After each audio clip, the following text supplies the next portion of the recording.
বসুন্ধরার এই খাবারটা আমার এত ভালো লেগেছে। প্রথমবার আমার বসুন্ধরার এই খাবারটা বেশি ভালো লেগেছে, সেটা হচ্ছে মেজবানি। আর এটা সত্যি অনেক মজা ছিল, এবং কতটুকু মজা পুরাটাই কিন্তু বলবো। সেটা হচ্ছে এখানে যেই মাংসটা দিয়েছিল সেটা বেশ মজা ছিল, এবং মাংসের ঝোলটা খুব সুন্দর ছিল।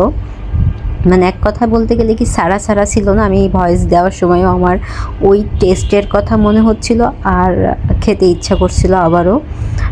আর হচ্ছে এখানে যেই ডালটা দিয়েছিল, ডালটা আমার কাছে খুব একটা ভালো লাগে নাই। ডালে আমি মানে মানে 10-এ আমি 5 দিতে পারি, কিন্তু মাংসটা যা ছিল ওফ, এটাতে আমি 10-এ 9 দিব সত্যি বলতে কি। আর এইভাবে মাটির পাত্রে এভাবে খাওয়াটার একটা অন্য রকম একটা ভালো লাগা কাজ করতেছিল। আমি এইভাবে মাটির পাত্রে আমি কবে খেয়েছিলাম আমার মনে নাই, এটা মনে হয় বহুদিন পর মানে এটা হচ্ছে খাইলাম মাটির পাত্রে। আর এদের পরিবেশন ছিল মোটামুটি বেশ সুন্দর।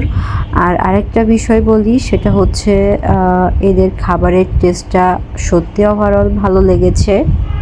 আমার মনে হয় যদি বাজেট 500-র উপরে হয় আপনার খাবারের জন্য, তাহলে আপনি এইখানে এসে মানে লাঞ্চটা কিন্তু করতে পারেন অনায়াসে বসুন্ধরাতে। আর যদি একটু কম বাজেটের মধ্যে হয়, তাহলে আমি বলবো দোসা খেতে।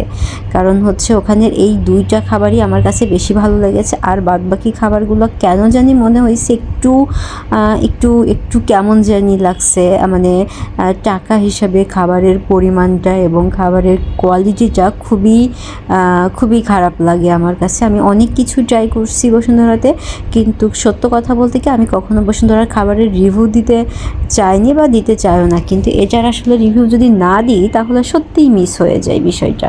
ওকে, বাই বাই।